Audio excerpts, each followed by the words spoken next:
I remember that it was very windy.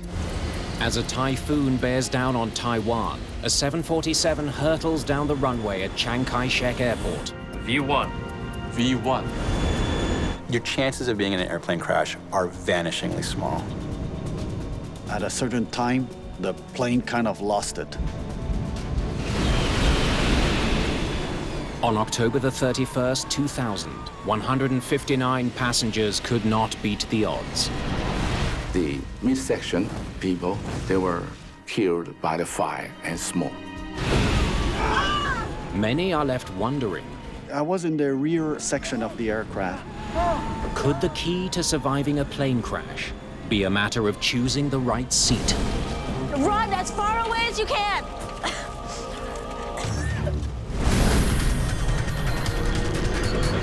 Mayday, mayday.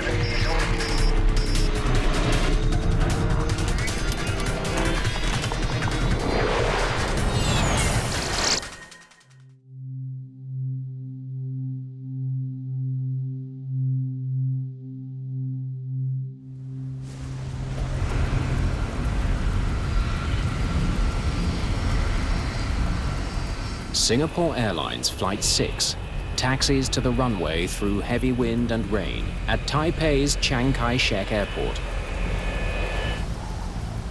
Taiwan sits inside Asia's infamous Typhoon Alley, and tonight the island nation is bracing for the worst. Every year we have 3 to 4 typhoons. It was a terrible night for the stormy weather, strong wind, heavy rain. Typhoon Jiangsen, with winds of 160 kilometers an hour, is closing in fast. Flight 6 needs to get airborne before the brunt of the storm hits. Even a 747 can't take off in an actual typhoon. So the closer this storm gets, the more likely it is that these guys are going to get stuck in Taipei. There are 179 people on board the overnight flight to Los Angeles, including business traveler Francois Paron. Being a frequent flyer, I was not too concerned about the weather because that didn't bother me in the past. Paron has requested an aisle seat. The only one available on this flight is in row 65, the second last row of the plane. He has no idea how important his seating assignment will become. As far as I could tell, everything was normal and we were going to take off as usual.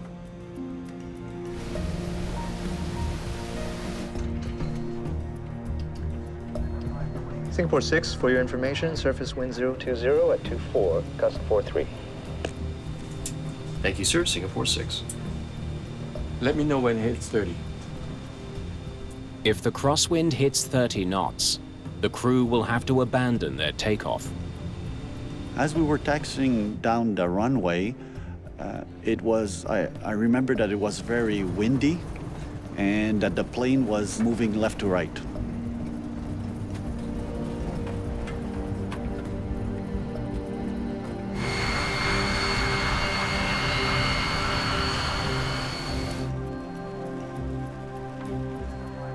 Singapore 6, you are cleared for takeoff, runway 05 left. Okay, thrust left, toga, toga. Captain Fong Chi Kong decides to proceed with the takeoff. Okay, my control.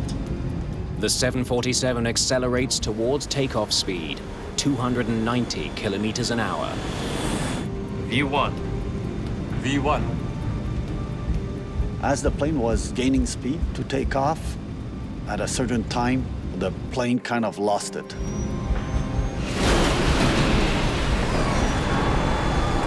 What's happening?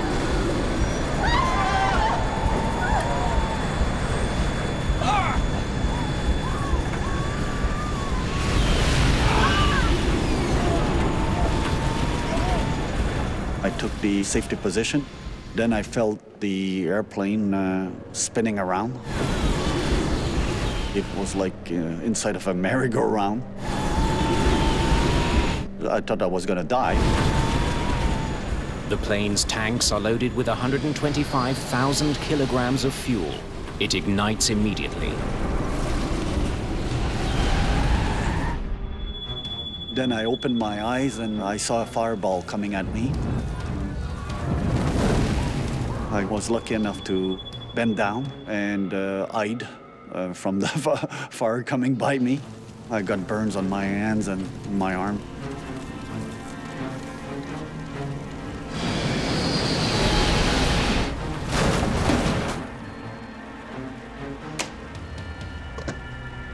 Direct emergency vehicles, runway 05, left.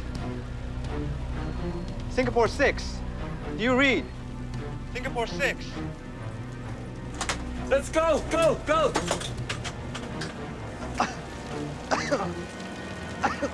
There was smoke in the airplane. We couldn't breathe.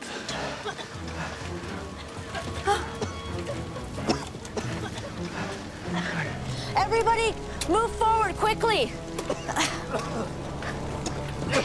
Once you're off the plane, run as far away as you can. Go, go. There was an older person before me, and he had difficulties moving. And so I was able to lift him up so that he could move his way. Run away from the plane.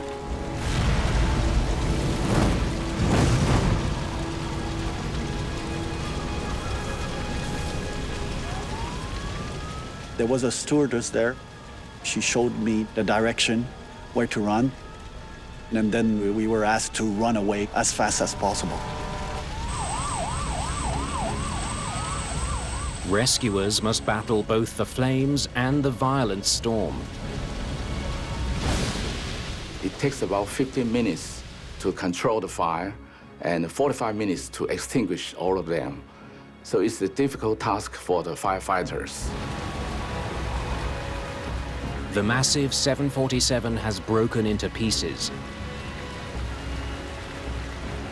Of the 179 passengers and crew, 83 are dead.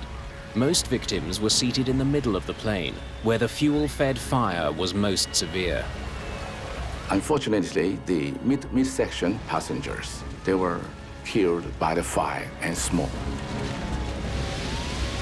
The 96 survivors include all 3 pilots, some passengers in first class, and everyone in the rear section, where François Parent was seated. The tail section, they were broken apart from the midsection, and there was less fire in the tail section, and most of the people survived.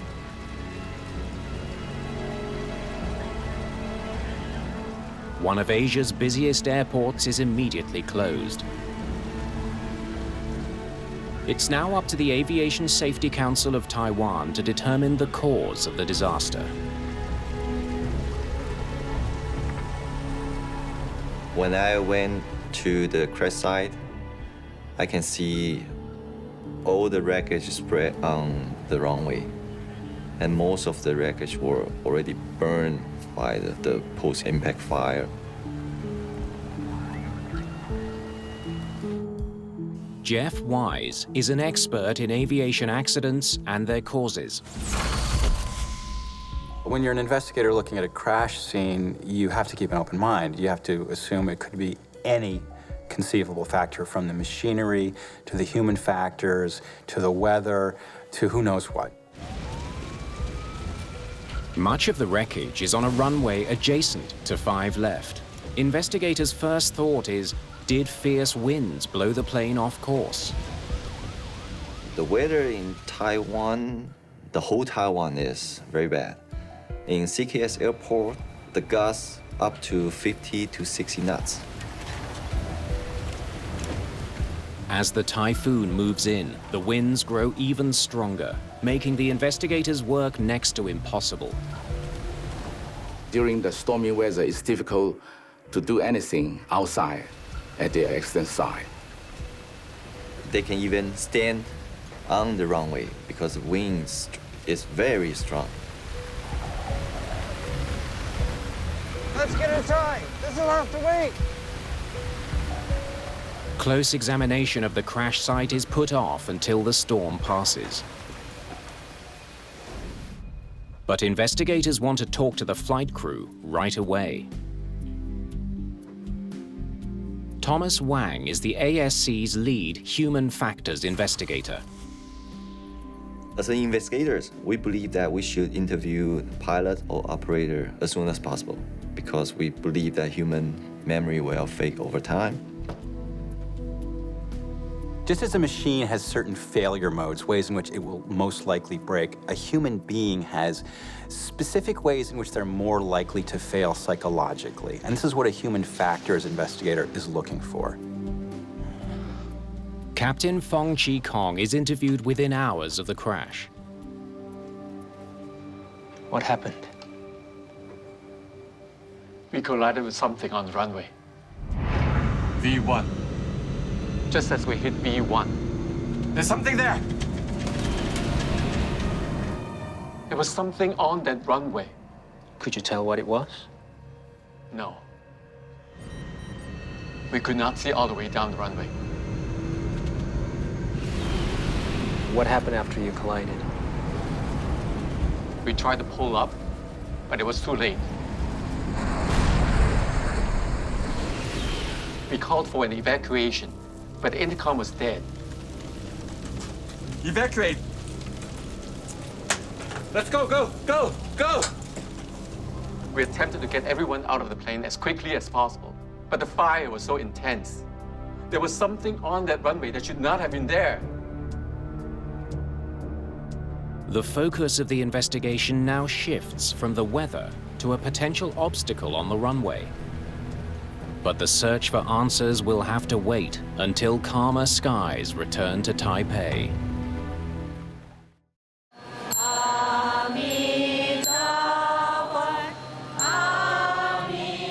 The morning after a fiery crash that claims 83 lives. Chiang Kai-shek Airport remains closed. Thousands of passengers are stranded. For Singapore Airlines, the accident mars an excellent safety record. It's the company's first fatal crash in 28 years.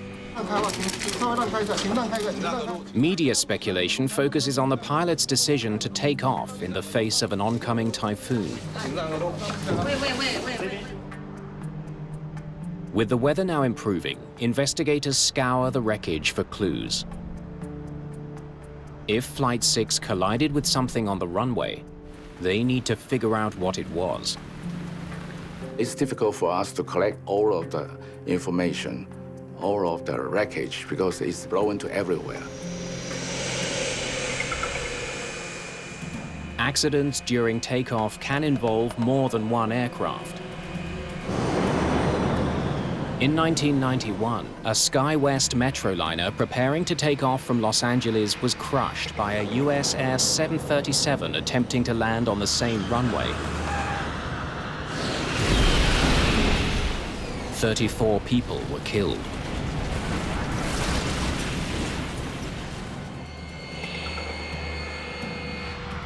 Italy's worst air disaster unfolded on a foggy morning in Milan, when an SAS MD-87 collided on takeoff with a Cessna that was crossing the runway. No one on either plane survived the impact.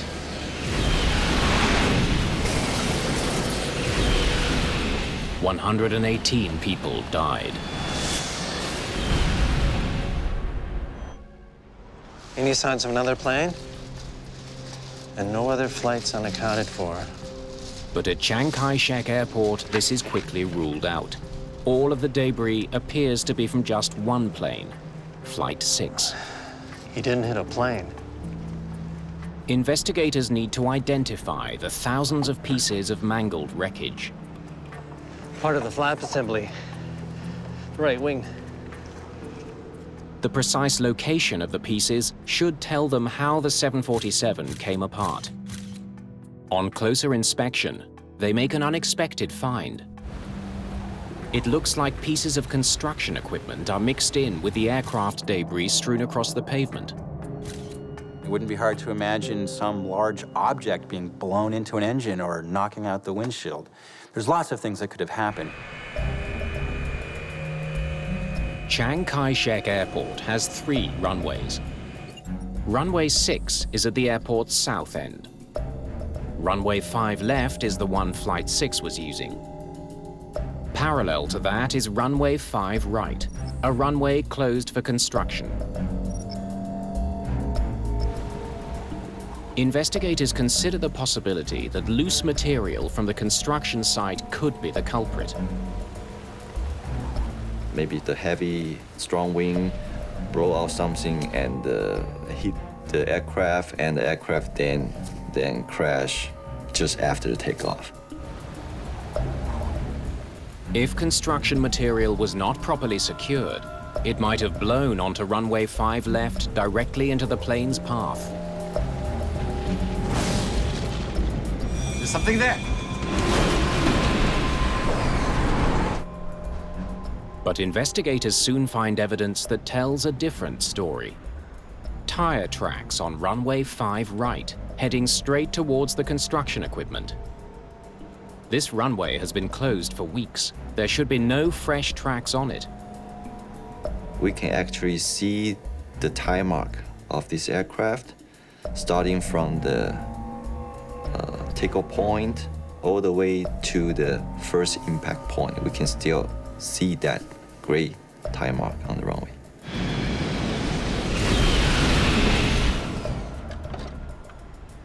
The tire marks on runway 5 right lead investigators to a startling conclusion.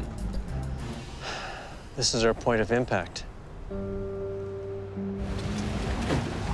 It now seems more than likely that some unimaginable error occurred, putting Flight 6 on the wrong runway.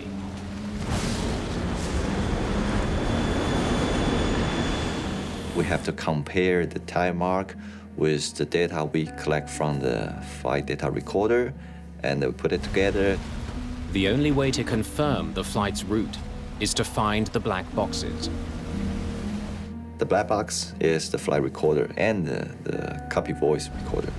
If we have them, then we can probably find out what actually happened. Both the flight data recorder and the cockpit voice recorder are stored in the rear of the plane, the least damaged section.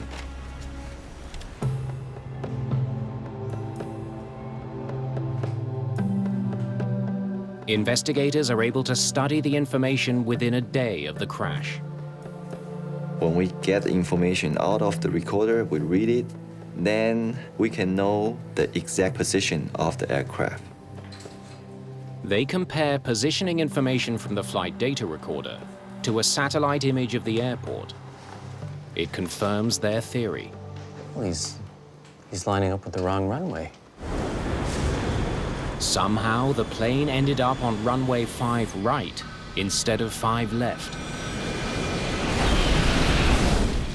1,243 meters down the runway, he collides with the construction equipment.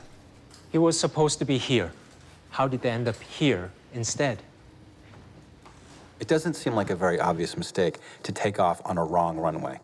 It seems like the kind of thing that shouldn't happen, ever, under any circumstances. For investigators, it's hard to believe that such a fundamental error occurred. Wang decides to interview Captain Fong again. Usually we'll do an initial interview right after the accident, and then maybe wait for another day or two. Then we will re-interview again. Maybe at that time they can tell us more about what happened. Did you receive this notice?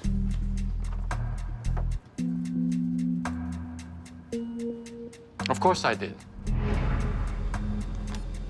Everyone did. We discussed it during our briefing. Wang learns that the flight crew received written notice that runway 5 right was closed. Tell them we'll take 5 left. According to the flight data recorder, you are not on 5 left.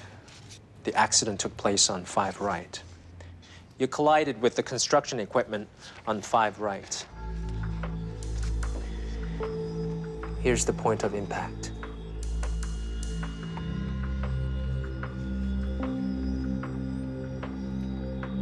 You were taking off from the wrong runway. Impossible. We were on 5 left. I'm sure of it. The 3 pilots believe they were on the correct runway, 05 left, even after the accident happened. What makes you so sure you were on 5 left? The controller would have said if we weren't. Singapore 6, runway 05 left. Wind 020 at 28, gust 50. Cleared for takeoff. With no planes ahead of them, the Singapore pilots received advance clearance to take off as soon as they reached the runway. Clear for takeoff, runway 05 left, Singapore 6. What puzzles investigators is why air traffic controllers didn't notice that the 747 had turned onto the wrong runway. I couldn't see them in that weather. When interviewed, the controllers describe how the storm limited visibility that night to about 600 meters. And they confirmed runway 5 left. That's the last I heard from them. 1,600 meters between the runway and the tower. There's no way he saw them. The crew assumed that the tower was monitoring their progress. But the controller had lost sight of the plane. Investigators now try to determine if the pilots themselves were lost in the storm.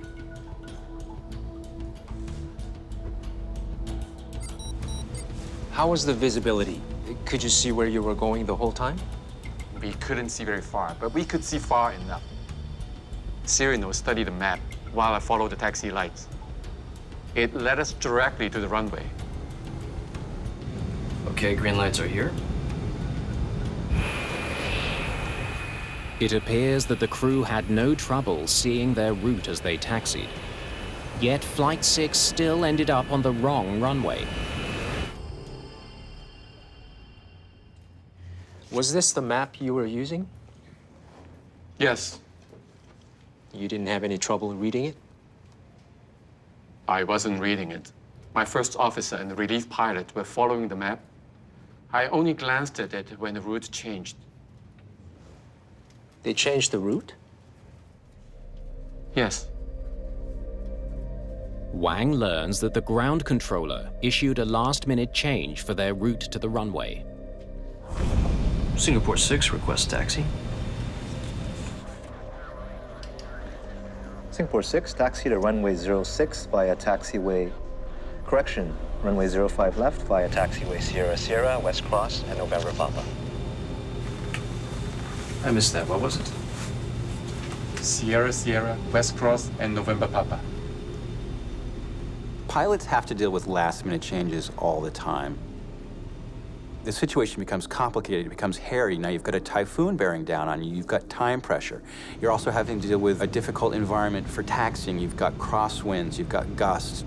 So you're under pressure.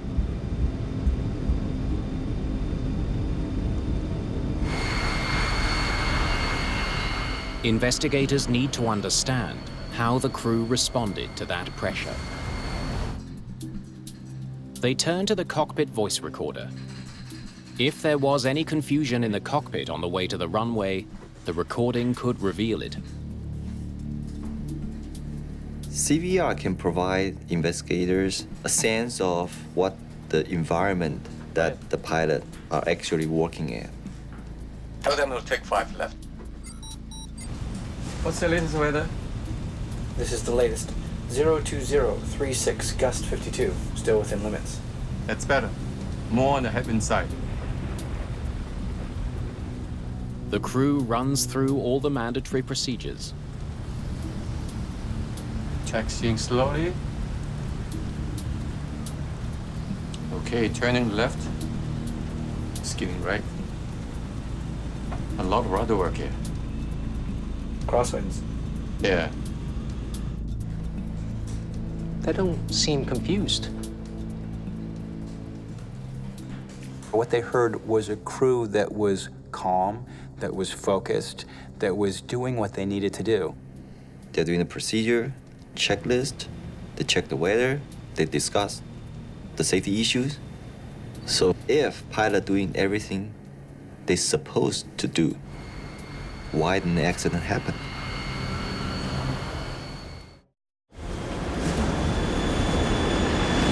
There's something there. Taiwanese investigators still can't answer why the crew of Singapore Airlines Flight 6 made the fatal error of turning onto the wrong runway. They hope the crew's last moments of conversation can provide a clue. I'm going to go very slow here. Otherwise, we'll skid. Okay, 9 knots. Normally, a 747 taxis about 25 knots. On this night, they were going 9 knots. They were doing exactly what they should have done, taking it nice and slow. When you've got really strongly gusting winds, you want to taxi slowly. You've not only got to deal with the massive surface area of the tail fin behind you, but you've got a very slick, slippery runway. Okay, wind's okay. From our view, the pilot is pretty much follow the procedure and follow what they have to do. Next one. Next one's N1. Okay, second right. Second right, that's right. The plane must now taxi 260 meters further before turning onto runway 5 left. But it doesn't.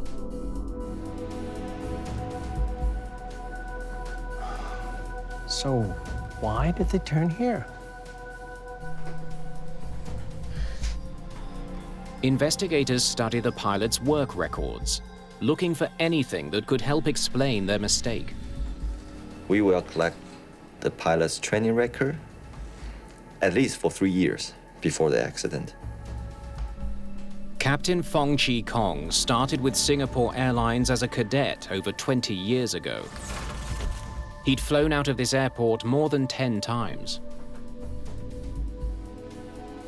First Officer Latif Serrano was a former officer in the Singapore Army. He's flown with Captain Kong several times before. Almost all his hours were on the 747. The relief pilot, Captain Ng Keng Lang, had 8 years' experience and was used to long flights. So for a commercial pilot, they're a very experienced team. Every one of them was a better than average pilot. They all had excellent records. And yet, somehow they made an unbelievable mistake. Why the 3 pilots cannot tell the difference when they take off from 05 right? Something must have led the crew to take a wrong turn. But exactly what remains a mystery.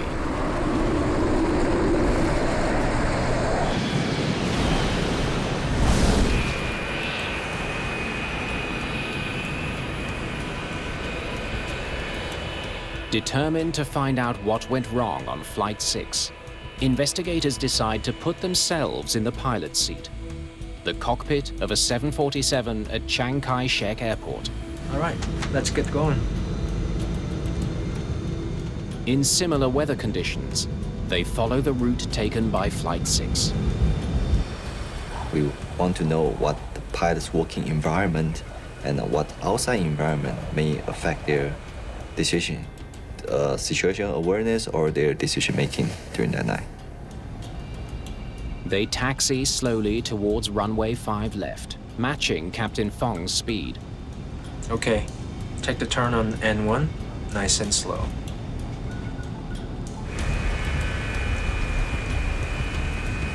The plane turns onto the final taxiway. From this point, the Flight 6 crew should have taxied past runway 5 right, towards the turn for runway 5 left. Now we continue on to 5 right.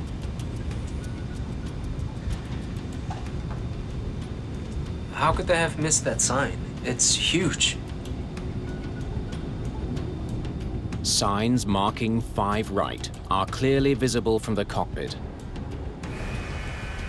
But investigators see nothing that would tell a pilot the runway is out of service. There is no indication that this runway is closed. Green lights as far as I can see. They were seeing ambiguous information. There were some signs that it was a runway. There were some signs it wasn't a runway. But because they were expecting to see a runway, that's what they saw.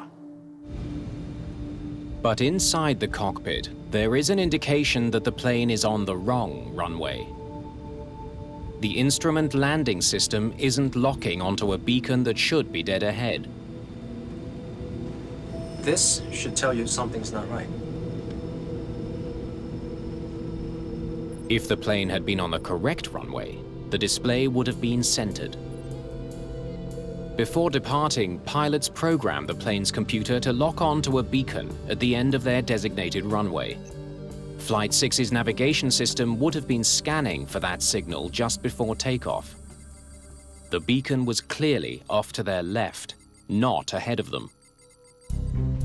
Investigators need to know how the pilots could have missed this obvious sign.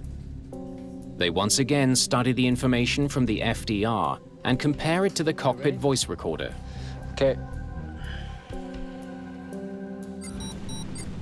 It's coming in fast. The longer we delay, the worse it's gonna get. Agreed. The voice recording reveals that the crew wanted to get off the ground before conditions got any worse. It's a challenging environment, and the longer they wait, the more challenging it's going to get. Typhoon Jangsen is bearing down on Taipei, threatening to ground all flights at Chiang Kai-shek Airport. The crew of Flight 6 knows their 14-hour journey to Los Angeles is on the verge of being cancelled. 2-4, gust, 4-3. Relief pilot Ng needs to carefully calculate the crosswinds, checking to see if they've exceeded 30 knots, the point at which they will have to abort the flight. Wind direction during takeoff is critical. Pilots want to fly into a headwind to attain maximum lift. A strong crosswind can literally blow a plane off the runway. Singapore 6, runway 05 left. Wind 020 at 28, gust 50. Cleared for takeoff. Right now, the pilots are passing signs that clearly identify the runways. What happens in the next few seconds is the key to why they missed them. 020 from the left. 020. The winds consume the crew's attention. They were scrupulously looking at the tables to figure out if they had exceeded the crosswind component. They were checking it so meticulously that they weren't paying attention to something else. 28.5. It's getting close to 30, sir. Okay.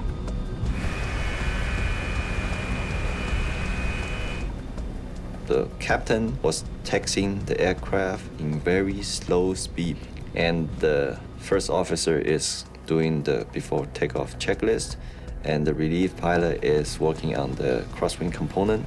So all pilots, they are occupied by something. They do not have enough attention to actually check which runway they are taxiing onto. I'm going to go very slow here. Otherwise, we'll skid. Okay, 9 knots. The crew was so concerned with taxiing safely to the runway that they stopped paying attention to where they were headed. They believe they are making a right turn onto the correct runway. Unfortunately, that's not the correct runway. That's 05 right. What you've got here is a classic case of tunnel vision. You've got pilots who are working under enormous stress, time pressure, the safety of their passengers are of concern, and so their ability to deal with multiple streams of information is becoming narrower and narrower.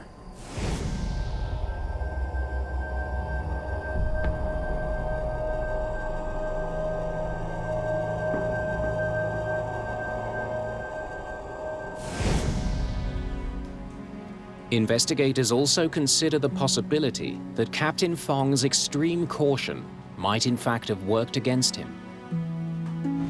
Okay, 9 knots.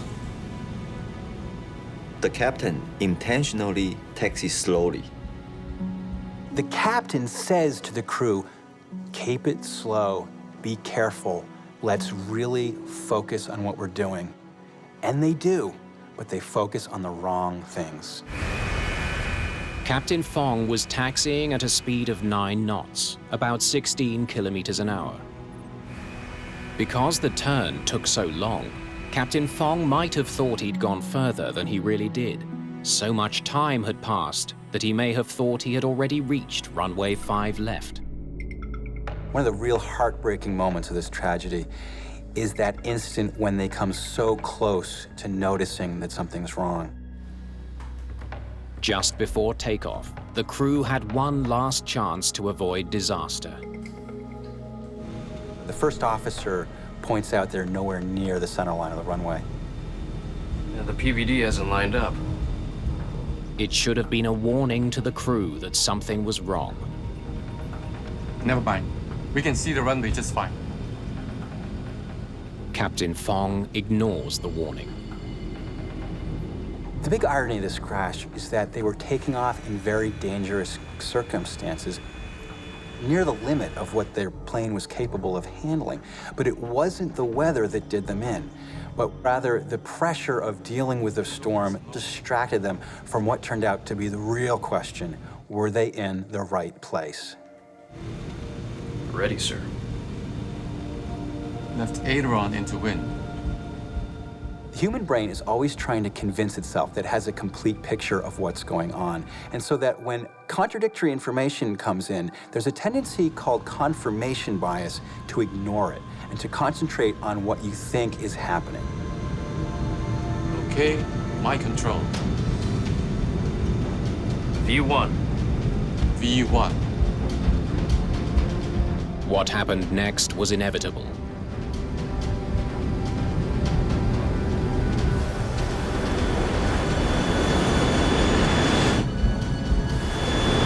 There's something there. There's the point of impact. The clues were there. They ignored them. The entire tragedy would have been avoided if the crew had picked up even one of these clues. It's finally clear why Singapore Airlines Flight 6 ended up on the wrong runway. But with hundreds of planes taking off during the annual typhoon season, the challenge now is to make sure it never happens again.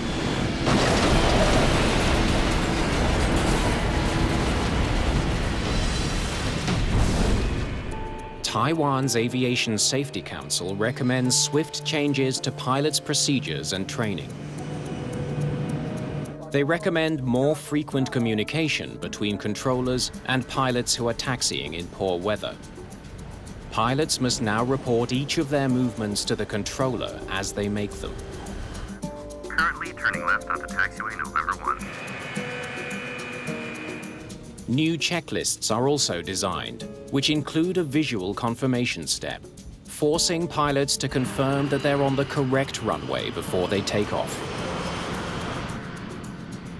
Chiang Kai-shek Airport comes under criticism for keeping an out-of-service runway lit and for failing to either barricade or clearly mark it closed.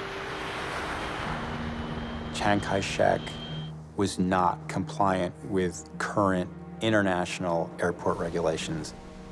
They didn't have the ground radar that would have told the tower where this plane actually was.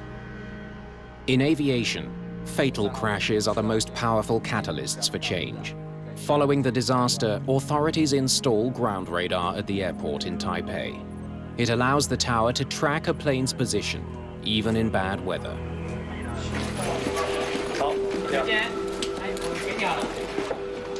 Singapore Airlines comes down hard on the pilots of Flight 6.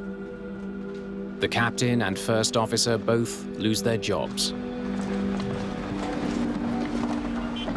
One of the lessons of this accident is that you can have an exemplary crew performing their duties with utmost care, and they still make a mistake with fatal consequences.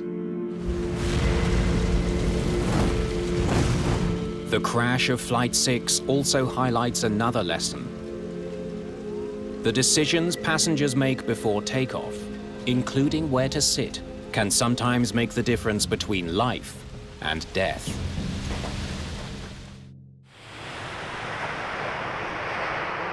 Following his brush with death at Taipei's Chiang Kai-shek Airport, Francois Parent has reason to take credit for his own survival.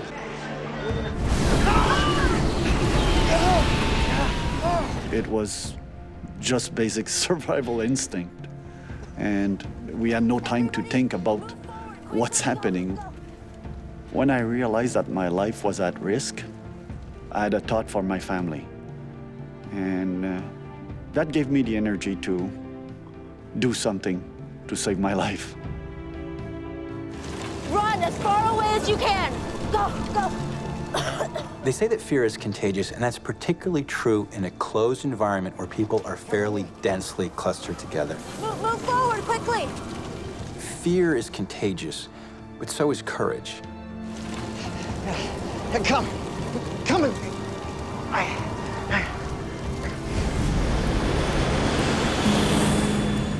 The accident in Taiwan raises the question, what can passengers do to improve their odds of surviving when disaster strikes?